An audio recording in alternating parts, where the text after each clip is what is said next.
Aku Yesus, Raja alam raya, Allah dan manusia. Kau ku kasihi, Kau junjunganku, bahagiaku yang bakal. Indah terang surya, indah sinar bulan, alam bintang yang megah. Jauh lebih indah Yesus terangmu di sorga dan di dunia.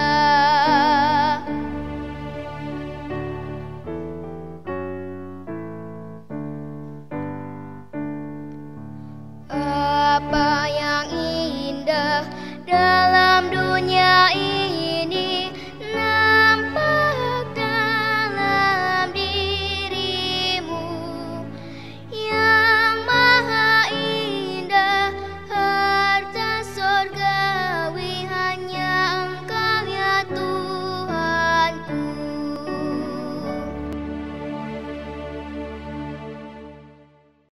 Saudaraku yang terkasih, marilah kita mengawali kebaktian Minggu Trinitas ini dengan sebuah pengakuan.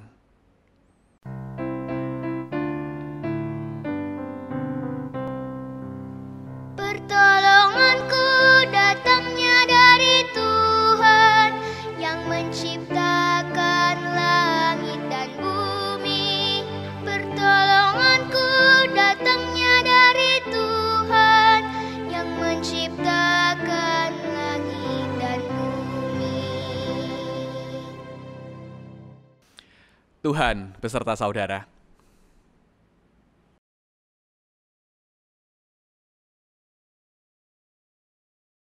Saudara yang terkasih, pada hari ini, Minggu 7 Juni 2020, kita memasuki Minggu Trinitas, saudara. Dan di Minggu Trinitas ini kita akan bersama-sama merenungkan tema hidup dalam penyertaan Allah Trinitas. Saudaraku, mungkin kalau kita mencari kata Trinitas di Alkitab, Anda boleh cari dari Kejadian sampai Wahyu, tidak akan ada kata Trinitas atau Tritunggal di dalam Alkitab. Tetapi saudaraku, tidak ada kata tersebut bukan berarti tidak ada wujudnya. Allah Trinitas adalah cara tentang bagaimana kita boleh mengenal sosok Allah itu, tentu dengan segenap keterbatasan kita. Nah saudaraku, oleh karena itu di Minggu Trinitas ini, juga di bawah terang tema kita hari ini, saudara, kita akan diajak untuk mengenal sosok Allah secara lebih utuh, yang sering kali kita sebut dengan Allah Trinitas, saudara. Dan sekaligus juga setelah kita mengenal sosok Allah itu dengan lebih utuh, kita juga akan diingatkan bahwa Allah Trinitaslah yang juga menyertai kita sekarang dan bahkan nanti sampai akhir zaman. Kita akan merenungkan tema ini lebih jauh pada perenungan firman nanti.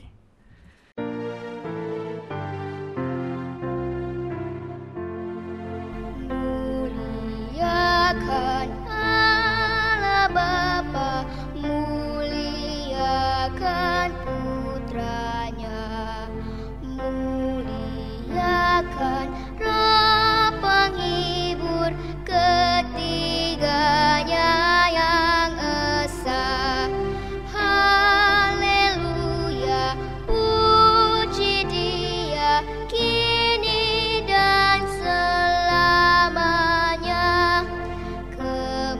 Kemuliaan selamanya dalam sorga bergema. Hormat dan syukur dan kuasa diberi ciptaannya. Haleluya, puji Dia, Raja Agung semesta.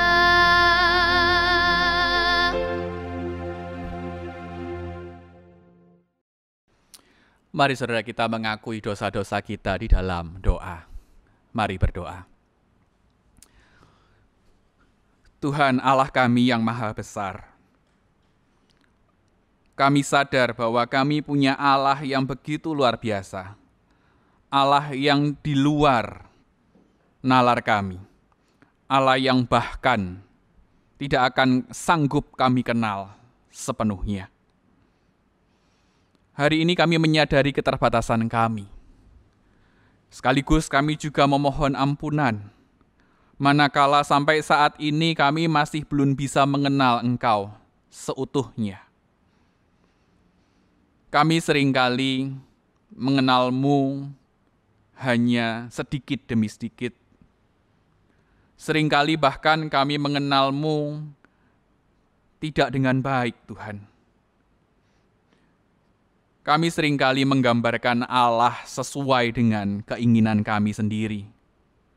Bahkan tidak jarang kami membatasi Allah sesuai dengan apa yang kami harapkan. Kami belum bisa membiarkan Allah berkarya penuh dalam kehidupan kami sesuai dengan kehendak-Mu. Terus terang kami terkadang masih berontak ketika apa yang menjadi harapan kami tidak terwujud, Tuhan. Oleh karena itu, ampunilah kami atas segala keterbatasan kami. Ampuni kami manakala kami senantiasa terus meminta Allah menuruti keinginan kami. Dan Tuhan, mampukan kami untuk lebih boleh mengenal apa yang menjadi kehendak-Mu. Mampukan kami juga untuk boleh mengenal Allah dalam kehidupan kami sehari-harinya. Agar kami boleh menjadi sosok yang semakin dekat dan semakin mengenal sosok-Mu dengan baik. Itulah doa kami dan permohonan ampun kami, Tuhan. Kami berdoa, memohon pengampunan dari Allah Trinitas. Di dalam nama Tuhan Yesus Kristus, kami memohon ampunan. Haleluya. Amin.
Dalam rahmat Allah terdapat kasih dan pengampunan. Maka bagi setiap kita yang memohon pengampunan daripadanya, dengarkanlah berita anugerah yang diambil dari surat Roma, pasalnya yang keempat, ayatnya yang ke-7 hingga 8. Berbahagialah orang yang diampuni pelanggaran-pelanggarannya dan yang ditutupi dosa-dosanya. Berbahagialah manusia yang kesalahannya tidak diperhitungkan Tuhan kepadanya. Demikianlah berita anugerah dari Tuhan.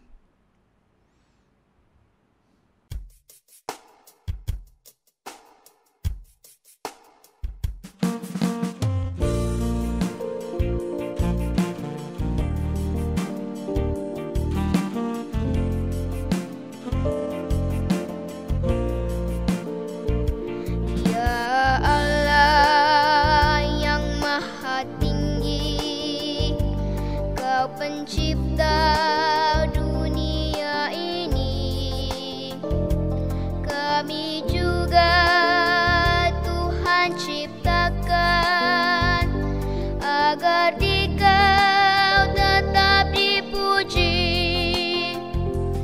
Engkau Bapa yang memberkati tiap orang yang rendah hati. Tolonglah kami sekarang ini dan selamanya.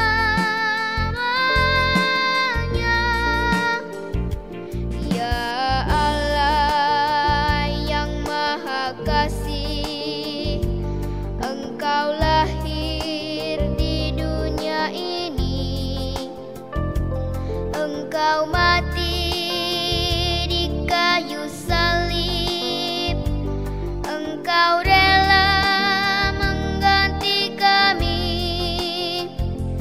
Dari kubur telah Kau bangkit, kuasa maut tiada lagi. Pimpinlah kami, sebab Engkaulah jalan yang benar.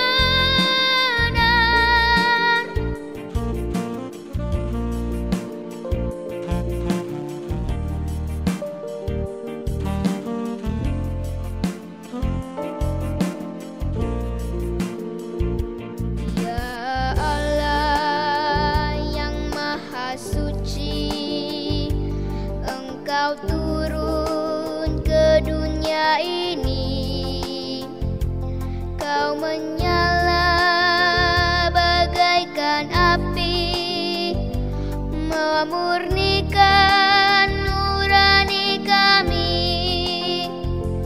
mengobarkan semangat kami, agar kami menjadi berani. Utuslah kami ke dunia ini dengan kuasa-Mu.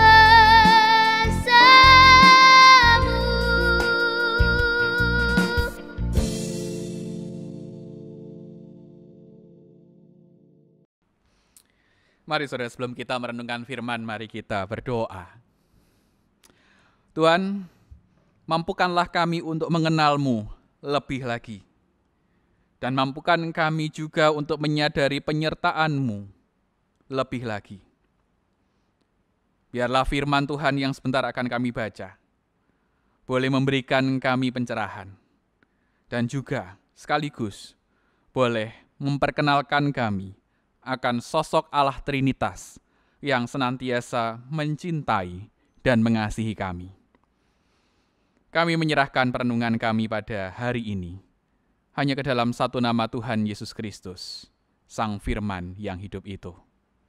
Haleluya. Amin. Ya, saudaraku yang terkasih, bacaan kita pada hari ini diambil dari surat Korintus yang kedua. Pasalnya yang ke-13, ayatnya yang ke-11 hingga 13. Demikian. Akhirnya, saudara-saudaraku, bersukacitalah, usahakanlah dirimu supaya sempurna. Terimalah segala nasihatku. Sehati sepikirlah kamu, dan hiduplah dalam damai sejahtera.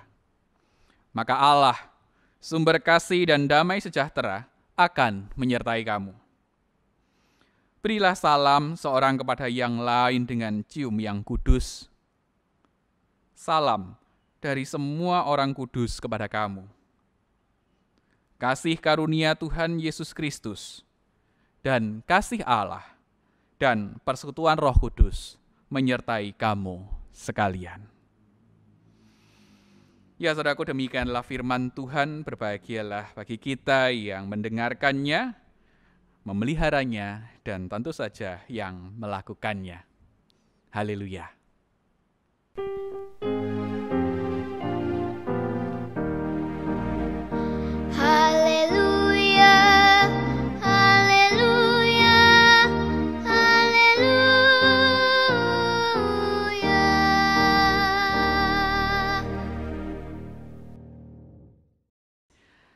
kasih karunia Tuhan Yesus Kristus dan kasih Allah dan persekutuan Roh Kudus menyertai kamu sekalian. Saudaraku yang terkasih, saya yakin kita semua sering mendengar kalimat ini, khususnya pada bagian akhir kebaktian umum pada hari Minggu, bukan? Saudara, bagian ini, kalimat ini seringkali diucap pada bagian berkat. Dan saudara harus diakui bagian ini pada umumnya bagian yang ditunggu-tunggu oleh jemaat. Mengapa? Ya siapa yang tidak suka dengan berkat? Oleh karena itu biasanya bagian ini selalu dinantikan oleh jemaat dan ada beberapa yang saya tahu jemaat di bagian ini menengadahkan tangan, pertanda siap menerima berkat, saudara. Dan juga mungkin sambil menghela nafas sambil berkata, akhirnya selesai juga kebaktian hari ini. Selesai setelah berkat. Nah, saudaraku yang terkasih, kalimat itu ada dalam ayat terakhir dalam bacaan kita hari ini, 2 Korintus 13. Dan saudara harus diakui kalimat-kalimat semacam ini adalah kalimat atau ayat khas dari Rasul Paulus ketika menyapa atau memberi berkat kepada jemaatnya. Dan saudaraku paling tidak melalui satu ayat ini, saudara, Paulus hendak melakukan dua hal.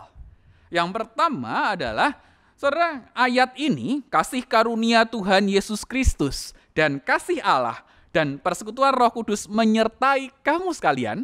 Saudara, melalui satu ayat sederhana ini sebetulnya Rasul Paulus juga ingin memperkenalkan sosok Allah secara utuh kepada umat. Karena disebut semua tiga pribadi itu. Paulus melalui salamnya ini atau melalui berkatnya ini ingin memperkenalkan sosok Allah yang seutuhnya, saudara. Yang kita kenal dengan istilah Trinitas. Dan juga, saudara, melalui berkat ini, Rasul Paulus juga ingin mengingatkan bahwa Allah Trinitas yang juga senantiasa menyertai kita sepanjang zaman. Nah, saudara, ini menarik. Satu ayat sederhana ini menarik. Satu kalimat populer ini menarik kalau kita telaah, saudara. Pertanyaannya adalah, mengapa Rasul Paulus sampai perlu memperkenalkan sosok Allah secara utuh, saudara?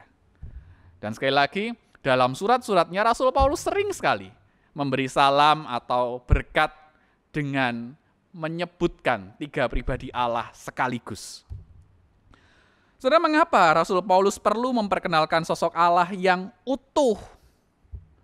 Ya, saudara, jawabannya sebaliknya. Bahwa harus diakui, saudara, kita, kekristenan, seringkali mengenal Allah dengan cara yang ya harus diakui kita mengenal dan menggambarkan sosok Allah itu, orang Kristen itu agak spesial.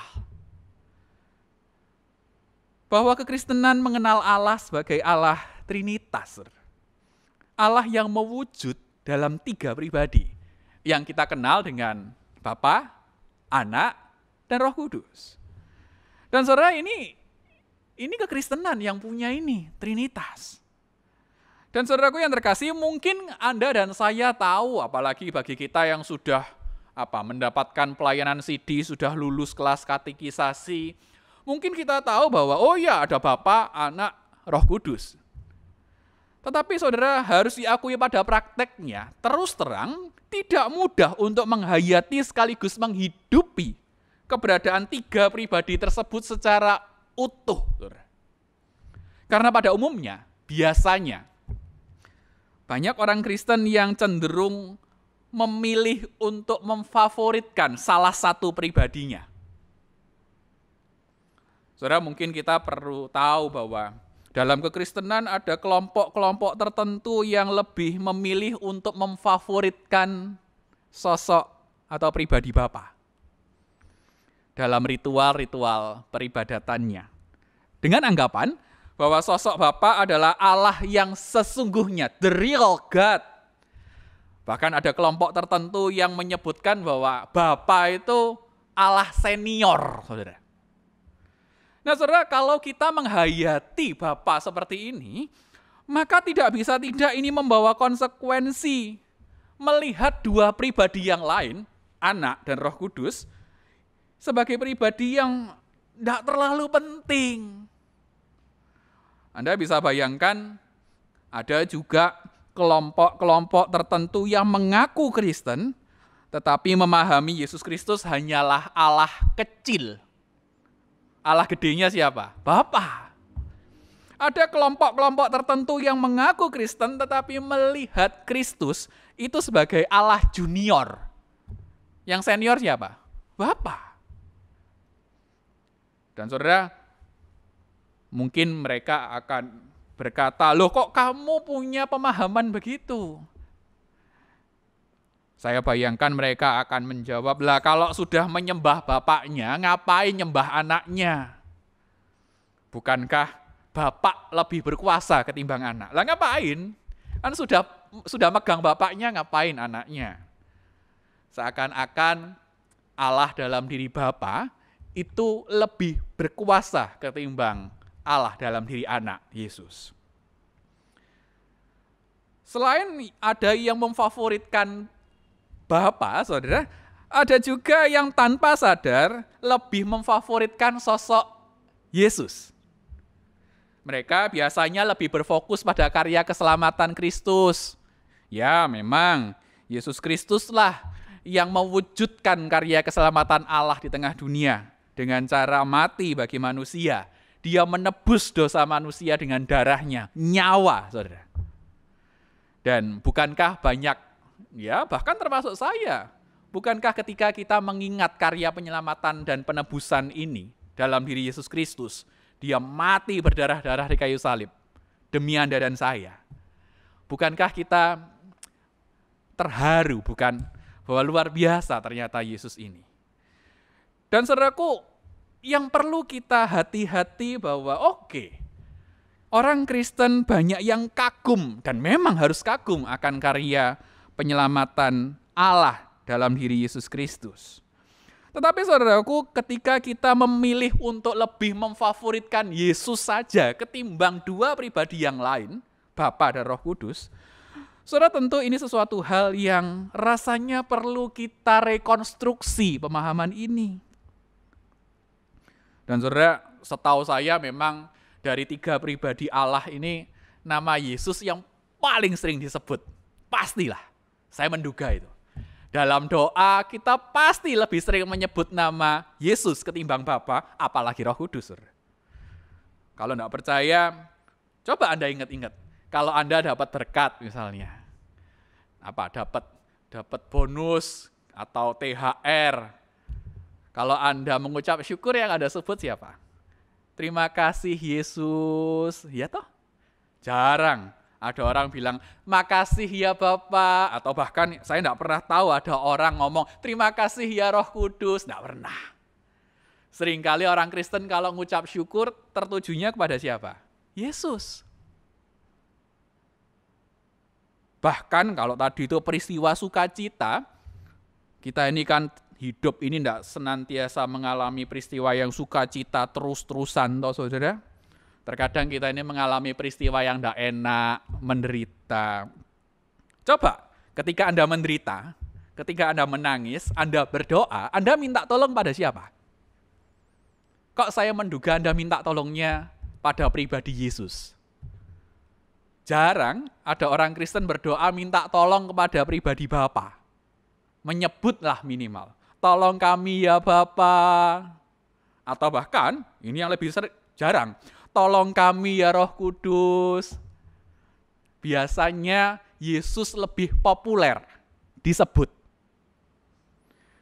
Ya saudara, bahkan ada beberapa jemaat atau simpatisan bahkan ketika dia kaget pun, spontan yang keluar dari mulutnya menyebut nama Yesus.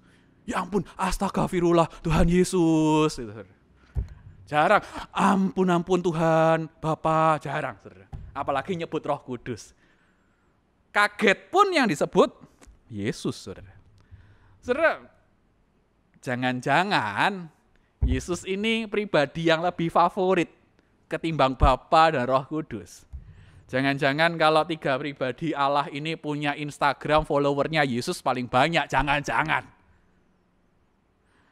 Saudara, Itu, jadi ada yang favoritnya pada Allah Bapa, ada yang lebih favoritnya Yesus, mengatasnamakan bahasa kerennya kristosentris gitu ya. Lalu yang ketiga juga ada kelompok-kelompok tertentu yang lebih cenderung favoritnya pada Roh Kudus. Ibadahnya mereka selalu mengklaim lebih ngeroh ketimbang yang lain. Kelompok ini biasanya cenderung menonjolkan karunia-karunia Roh Kudus, saudara, dalam ritual peribadahannya. Walaupun mungkin kecenderungan yang ditonjolkan karunia tertentu, padahal karunia roh banyak, bahasa roh sebut saja begitu. Itu yang ditonjolkan. Dan bahkan setahu saya ada kelompok-kelompok Kristen tertentu yang dengan tegas menjadikan salah satu karunia roh tersebut, bahasa roh, itu menjadi tolok ukur kedewasaan atau kematangan iman seseorang. Kalau kamu bisa bahasa roh, oh imanmu sudah matang, dewasa. Kalau kamu tidak bisa bahasa roh, imanmu masih anak-anak. Misalnya begitu, lugasnya. Di sini biasanya fenomena karya Roh Kudus dirayakan dalam peribadahan dengan cukup dominan. Mengajak umat untuk mengalami sebuah kondisi yang mungkin sering kita dengar istilahnya kepenuhan roh. Ya, nampak saudara, bahwa ternyata cenderung lebih favorit pada Roh Kudus ketimbang dua pribadi yang lain, saudara. Nah, saudara, itu fenomena-fenomena yang terjadi bahkan di internal kekristenan. Tanpa sadar, sekali lagi saya yakin itu tanpa sadar, mereka punya pribadi favorit. Mereka punya kesukaan tertentu pada salah satu pribadi Allah. Atau bahkan juga yang pernah saya tahu, ya mungkin ada yang terluput dari saya mengistilahkan favoritisme tadi. Tapi saudaraku yang terkasih, saya juga masih sering menjumpai ada kelompok-kelompok Kristen tertentu yang menurut saya punya pemahaman yang kurang tepat dalam memahami Allah Trinitas. Saya masih sering kali mendengar ada orang Kristen yang baik maksudnya sih mencoba menjelaskan Allah Trinitas secara sederhana. Dan biasanya pakai ilustrasi, saudara. Ada yang mencoba menjelaskan Allah Trinitas itu seperti, ya ini yang sering saya dengar ya, seperti seorang laki-laki yang memiliki 3 status, saudara. Contohnya gampangannya saya Yoel Ang, laki-laki, saudara. Saya ini Yoel Ang ya cuma satu pribadinya. Tapi saya kalau di gereja, saya dipanggil Pak Pendeta. Pak Pendeta kan gitu. Benar, Yoel Ang itu pendeta. Tapi kalau saya di rumah ketemu istri saya, ya dia akan menganggap saya suami. Benar, Yoel Ang sudah menikah. Saya seorang suami. Saya hampir tidak pernah tahu istri saya memanggil saya di rumah Pak Pendeta, itu jarang, saudara. Tidak pernah bahkan gitu ya. Nah, kalau saya di gereja, saya jadi pendeta. Seakan-akan begitu di rumah, saya suami. Nah, kalau saya pulang ke rumah saya, rumah orang tua di Surabaya, saya jadi anak. Ya, papa saya yang masih hidup manggil saya tidak mungkin Pak Pendeta, gitu ya, tidak mungkin. Papa saya juga tidak mungkin manggil saya kayak istri saya sayang, gitu ya, atau koko, itu jarang, tidak mungkin. Papa saya karena nganggap saya anak, ya kalau manggil langsung yo, ya, gitu. Jadi Yoel Angnya satu, tapi dia punya status pendeta, suami, anak. Nah, saudara, ini dalam dunia teologi disebut pemahaman modalisme. Menghayati bahwa Allah adalah satu pribadi, tapi memperkenalkan diri melalui 3 modus, 3 cara. Nah, saudara, ini sesuatu hal yang keliru. Satu pribadi, tapi 3 modus, 3 cara. Padahal kan kita menghayati Allah 3 pribadi. Tapi ini satu pribadi memperkenalkan diri dengan 3 cara. Nggak tepat. Makanya saudara, kenapa kok saya bisa bilang nggak tepat? Kalau kita ingat momen ketika Yesus Kristus dibaptis di Sungai Yordan oleh Yohanes Pembaptis, muncul semua 3 pribadi itu. Artinya ya 3 memang pribadinya. Dan saudara, enggak bisa kalau modalisme muncul 3-3-nya, enggak bisa. Kalau ditanya, oh bisa enggak ada Yoel Ang sebagai pendeta, Yoel Ang sebagai suami, Yoel Ang sebagai anak, bisa muncul 3 enggak? Ya enggak bisa, orangnya cuma 1. Modalisme kurang tepat untuk memahami Allah Trinitas. Tetapi ada juga yang karena mungkin bablas gitu ya, ada yang modalismenya enggak, tetapi lebih masuk ke namanya triteisme. Memahami bahwa Allah itu terdiri dari 3 pribadi tetapi melupakan kesatuan di antara ketiganya. Singkatnya, triteisme, Allahnya jadi 3. Nah, menarik ya saudara. Jadi ada 2 ekstrem ini seringkali yang kita kecemplung. Yang satu mempertahankan kesatuan Allah, yang satu mempertahankan pribadi Allah yang 3 itu. Tetapi kalau tanya mana yang benar, keduanya enggak tepat. Yang satu modalisme mengatakan bahwa Allah pribadinya hanya 1, kan begitu. Padahal kita sama-sama tahu Allah mewujud dalam 3 pribadi. Yang triteisme mengajarkan bahwa Allah itu 3, gampangannya begitu. Walah, saudara, enggak. Kita menghayati orang Kristen, Allah itu 1 hakikatnya. Mewujud dalam 3 pribadi, iya. Nah makanya saudara, kita ini bukan modalisme, kita bukan triteisme, kita trinitarianisme. 1 hakikat Allah yang mewujud jadi 3 pribadi. Nah saudaraku yang terkasih, sekali lagi, bisa jadi fenomena-fenomena tersebut terjadi di luar kesadaran kita. Saya yakin kita tidak pernah bermaksud sesat-sesat ria, enggak. Tetapi toh harus kita akui, dalam prakteknya tidak mudah untuk menghayati sekaligus menghidupi keberadaan Allah secara utuh dalam ketigaannya. Dan biasanya kalau kita salah memahami keberadaan Allah, ya pasti itu akan berefek pada kesadaran bahwa sesungguhnya yang menyertai kehidupan kita setiap hari, yang mengawal kehidupan kita setiap jam, itu adalah Allah Trinitas yang utuh, saudara. Jadi yang menyertai Anda dan saya, yang terus berkarya dalam kehidupan kita, itu bukan hanya salah satu dari 3 pribadi Allah, enggak. Yang menghibur kita, yang menopang kita, yang menolong kita, itu bukan hanya 1 pribadi Yesus Kristus tok. Lalu Bapa dan Roh Kudus enggak campur tangan, enggak pernah begitu. Allah selalu berkarya bebarengan. Nah saudara, oleh karena itu di Minggu Trinitas ini perkenankan saya untuk menyampaikan, lah kalau gitu Allah Trinitas itu siapa? Dan bagaimana kita boleh memahami dan mengenal Allah Trinitas secara utuh, supaya tidak terjebak favoritisme yang tadi, dan supaya tidak terjebak pada pemahaman yang keliru. Nah yang benar kayak apa? Nah saudara, paling tidak ada 3 hal sederhana yang bisa saya sampaikan supaya kita bisa mengenal Allah secara lebih utuh dan menyeluruh.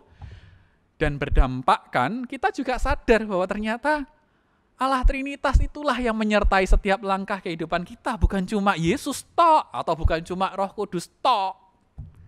Siapa Allah Trinitas itu? Yang pertama, saudara, Allah Trinitas itu sebut saja gampangnya 1 hakikat 3 pribadi.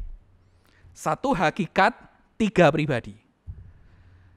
Jadi saudara, Allah yang kita kenal adalah Allah yang mewujud dalam 3 pribadi. Hakikat Allah yang 1 itu mewujud dalam 3 pribadi. Yang kita kenal dengan Bapa, Anak, dan Roh Kudus. Saudara, ilustrasi gampangnya, saya paling suka dengan ilustrasi yang diberikan atau diajarkan oleh Yohanes dari Damaskus. Salah seorang bapak gereja yang mencoba menjelaskan misteri Allah Trinitas itu dengan sebuah ilustrasi sederhana yang menurut saya ilustrasi ini lebih tepat. Saya tidak bilang sempurna ya saudara, tetapi ilustrasi ini lebih tepat ketimbang ilustrasi satu laki-laki 3 status tadi. Saudara, Yohanes dari Damaskus mengilustrasikan Allah Trinitas itu seperti sebutir telur. Coba bayangkan, sebutir telur. Nah saudara, sebutir telur itu kan terdiri dari ada cangkang, kulit telur, ada putih telur, dan ada kuning telur. Jadi telur biasanya terdiri dari itu, bukan? Ada kulitnya, ada cangkangnya, ada putihnya, ada telurnya. Nggak ada toh, telur cuma cangkang tok? Nggak ada. Nggak ada kan? Telur tapi isinya cangkang sama dalamnya cuma putih telur tok, nggak ada kuningnya. Ya setahu saya sih belum ada, saudara, gitu ya. Atau bahkan cuma isinya kuning semua, nggak ada putihnya. Ya setahu saya sampai saat ini juga belum ada. Nah saudara, itu seperti satu butir telur. Kalau ditanya telurnya berapa? 1. Tapi mewujud, yang 1 itu mewujud dalam 3. Saudara, ini ingin menjelaskan bahwa sosok Allah yang kita kenal dalam sebutan Trinitas itu, mereka terpisah sekaligus menyatu. Berbeda sekaligus sama. Tentu sekali lagi saya ingin menyampaikan ilustrasi telur ini tidak akan pernah bisa menjelaskan keberadaan Allah secara sempurna. Enggak. Memang siapa Anda dan saya bisa mengenal Allah 100%? Enggak mungkin.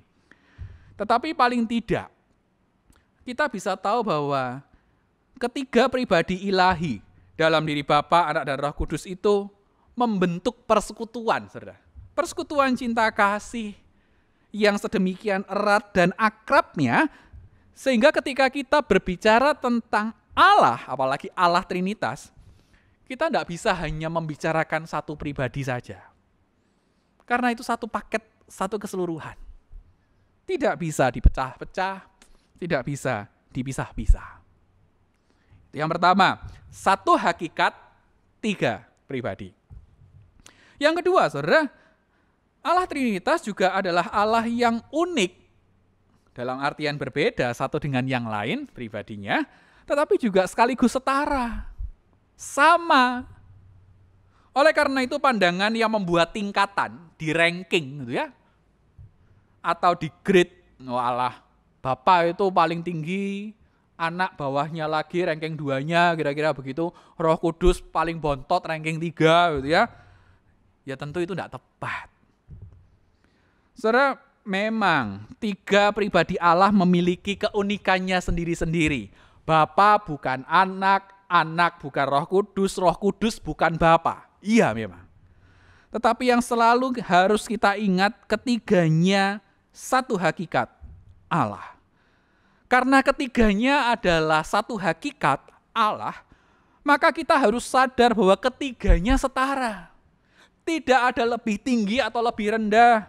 Tidak ada yang lebih berkuasa di antara satu dengan yang lain. Ketiganya adalah Allah yang telah ada sejak dulu dan yang senantiasa mengasihi dunia sejak dunia diciptakan. Jadi ketiganya ada. Mereka unik, berbeda, tetapi mereka juga setara. Saudara. Oleh karena itu jangan pilih-pilih, sama sebetulnya ketiganya. Lalu yang ketiga, saudara. Yang juga perlu kita tahu selain Allah Trinitas itu satu hakikat, 3 pribadi, lalu juga ketiga pribadi ini memang unik, berbeda satu dengan yang lain, tetapi 3 pribadi ini setara, tidak ada lebih tinggi, lebih rendah, kan gitu ya. Yang ketiga yang juga ingin saya sampaikan bahwa Allah Trinitas juga lah Allah yang senantiasa berkarya bersama bagi dunia. Garis bawahi kata bersama. Jangan lalu kita berpikir ketika Yesus Kristus turun ke tengah dunia melakukan karya penyelamatannya terus Bapa dan Roh Kudus nganggur, enggak ngapa-ngapain. Enggak, saudara. Tetapi mereka bertiga terus berkarya bersama-sama bagi dunia. Mereka bertiga juga senantiasa tidak akan pernah lelah merengkuh Anda dan saya ke dalam cintanya. Jadi saudara, kalau kita membayangkan Trinitas kan selalu bentuknya segitiga kan begitu ya. Paling atas Bapa, yang kiri bawah Anak, kanan bawah Roh Kudus, kan selalu begitu. Nah saudara, cara menghayatinya begini, bahwa Allah Trinitas itu senantiasa berkarya bersama bagi dunia. Mencintai dunia secara bersama-sama. Memahaminya begini, Bapa mencipta dunia bersama Anak dan Roh Kudus. Anak menyelamatkan dunia bersama Bapa dan Roh Kudus. Roh Kudus menyertai dunia bersama Bapa dan Anak. Dan saudara, oleh karena itu karya penciptaan, karya penyelamatan, karya penyertaan tidak pernah hanya dilakukan sejatinya hanya oleh satu pribadi saja. Ketiga pribadi itu, Bapa, Anak, dan Roh Kudus ada setiap hari berkarya demi cintanya kepada dunia. Nah saudara, oleh karena itu ketika tema kita hari ini hidup dalam penyertaan Allah Trinitas, biarlah tema ini boleh kembali mengajak Anda dan saya untuk mengenal, oh ternyata Allah itu kayak gitu toh. Rumit memang gitu ya, rumit ya, lebih mudah menghayati ya 1, 1, 3, 3 gitu ya, padahal ya enggak begitu kan begitu. Tetapi ya itulah Allah Anda dan saya. Allah yang memang kalau dibilang rumit ya rumit saudara, mengenali Allah kok. Kok lagi mengenal Allah? Mengenal pasangan kita aja kan enggak mudah tuh saudara. Mengenal Allah ya pasti enggak mudah. Kalau mengenal Allah itu mudah, dia bukan Allah. Saudara, oleh karena itu marilah kita merayakan kasih Allah Trinitas itu.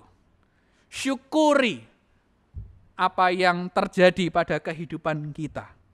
Jalani hidup ini dengan semangat dan optimisme karena Allah Trinitas dalam diri Bapa, Anak, dan Roh Kudus senantiasa menyertai kita sampai akhir zaman. Karya keselamatan Allah tidak hanya berhenti pada kematian Yesus Kristus dan kebangkitannya tentu saja. Tidak. Karya penyelamatan Allah masih terjadi sampai hari ini. Bahkan di masa-masa sulit ini, di masa-masa ketika kita khawatir akan kesehatan kita, di masa-masa ketika kita khawatir akan perekonomian kita, di masa-masa kita khawatir Indonesia ini nanti akan jadi kayak apa. Saudara, karya penyelamatan Allah masih terus berjalan. Kematian dan kebangkitan Kristus hanyalah satu dari sekian panjang proses penyelamatan Allah pada Anda dan saya. Oleh karena itu sekali lagi, selamat merayakan kasih Allah Trinitas dan selamat mensyukuri penyertaan Allah Trinitas itu dalam kehidupan Anda.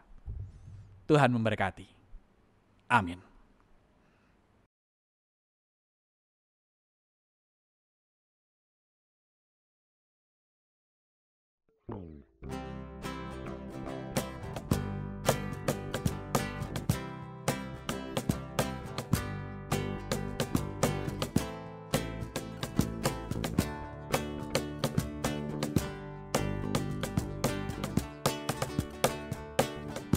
Hanya kau milikku di surga.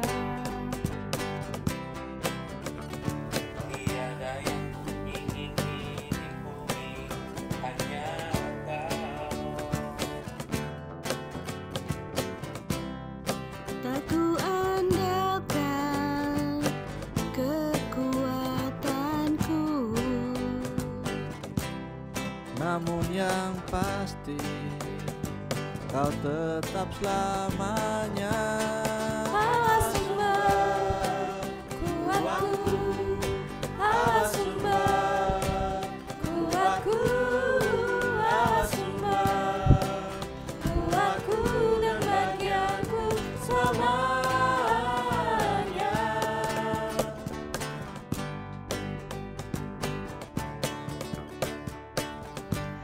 hanya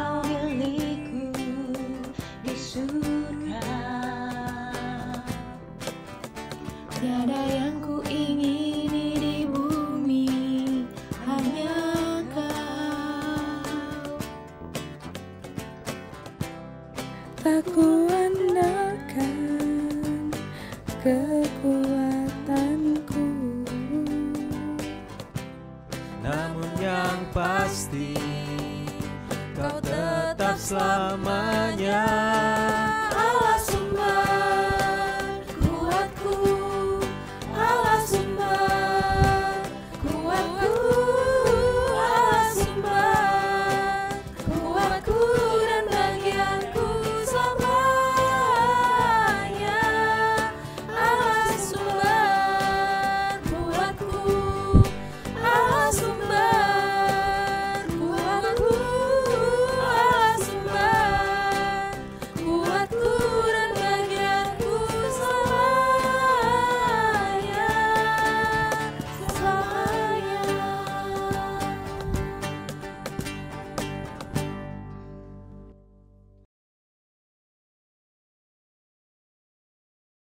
Marilah bersama dengan umat Allah di masa lalu, masa kini, dan masa datang, mengingat akan pengakuan iman kita menurut pengakuan iman rasuli. Aku percaya kepada Allah, Bapa yang Maha Kuasa, Khalik langit dan bumi, dan kepada Yesus Kristus, Anaknya yang tunggal, Tuhan kita yang dikandung daripada Roh Kudus, lahir daripada anak darah Maria, yang menderita sengsara di bawah pemerintahan Pontius Pilatus, disalibkan, mati dan dikuburkan, turun ke dalam kerajaan maut. Pada hari yang ketiga, bangkit pula dari antara orang mati, naik ke surga, duduk di sebelah kanan Allah, Bapa yang Maha Kuasa.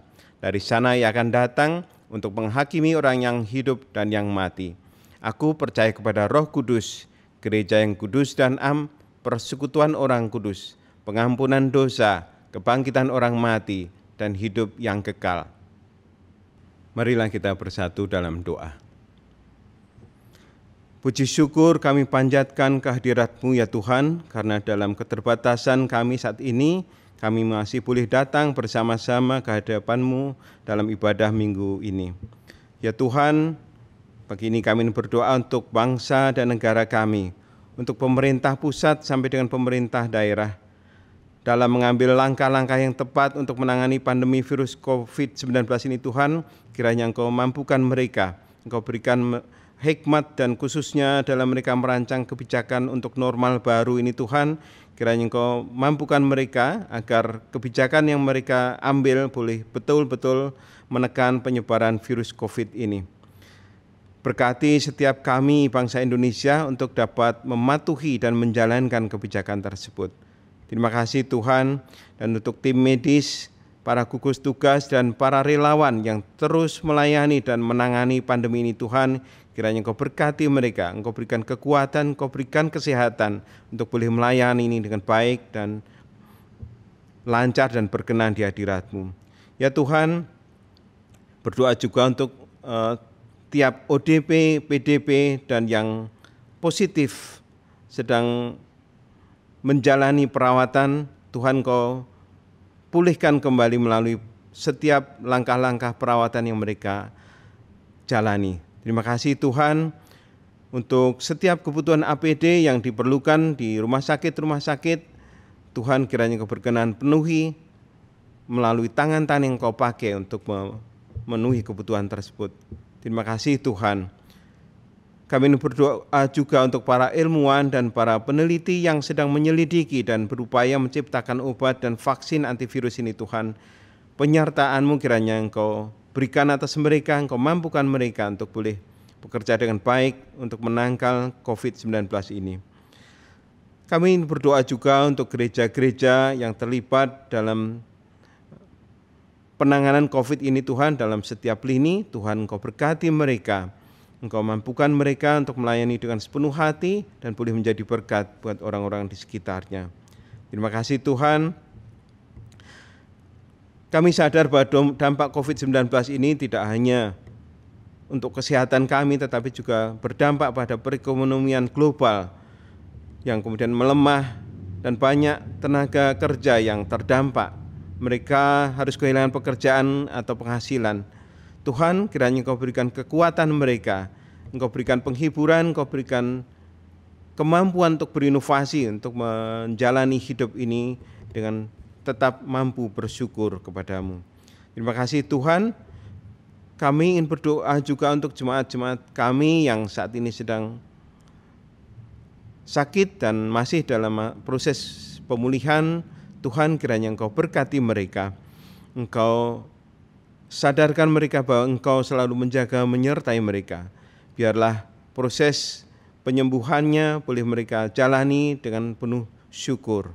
Terima kasih Tuhan. Kami juga ingin berdoa untuk proses relokasi gereja kami Tuhan. Kiranya Engkau berkenan menyertai setiap tim relokasi untuk boleh mempersiapkan yang terbaik.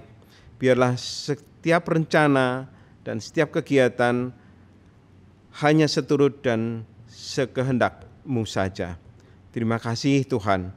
Seluruh doa yang kurang dari sempurna ini kami panjatkan dalam nama Tuhan kami Yesus Kristus yang telah mengajar kami berdoa. Marilah senantiasa kita mengucap syukur atas kebaikan dan pemeliharaan Tuhan kepada kita seperti yang dinyatakan dalam Mazmur 18 ayat yang ke-50. Sebab itu aku akan menyanyikan syukur bagimu di antara bangsa-bangsa. Ya Tuhan, dan aku mau menyanyikan mazmur bagi nama-Mu.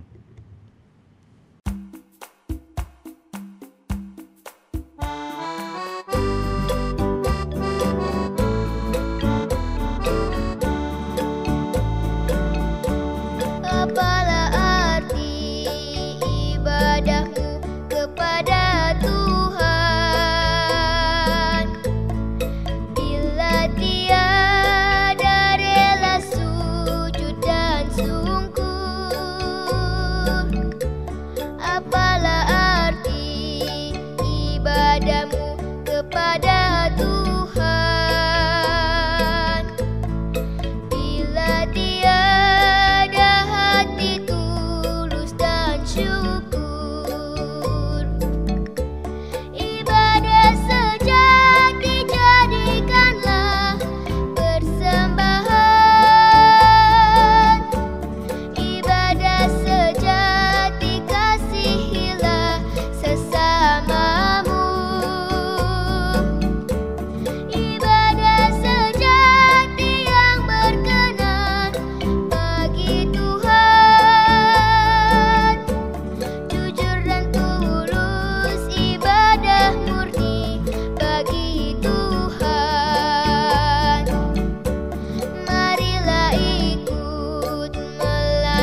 Saudaraku yang terkasih, rayakanlah karya yang kekal dari Allah Bapa, Anak, dan Roh Kudus. Senantiasalah menjalani kehidupan dengan sebuah keyakinan bahwa Allah Trinitas senantiasa ada beserta kita. Tuhan menjagamu.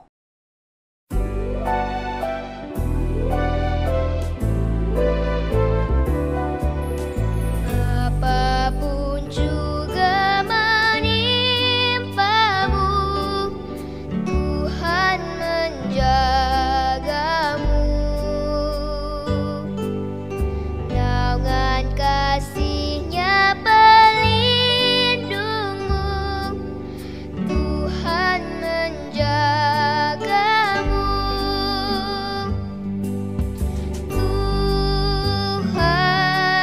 menjagamu waktu tenang atau tegang.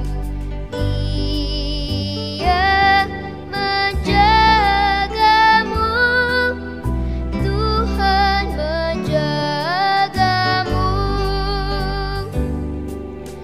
Bila menanggung beban berat, Tuhan menjagamu.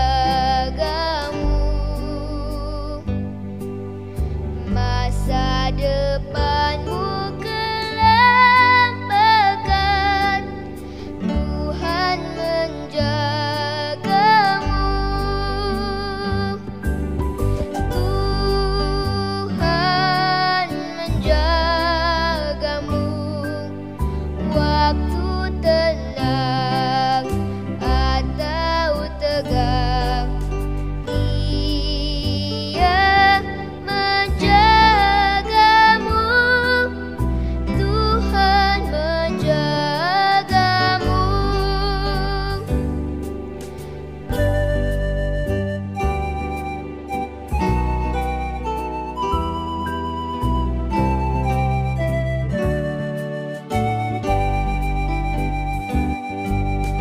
Dipeliharanya hidupmu, Tuhan menjagamu.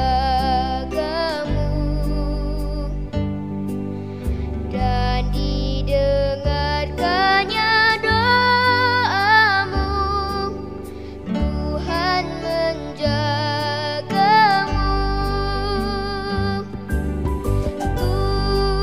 Tuhan menjagamu waktu tenang atau tegang. Ia menjagamu, Tuhan menjagamu.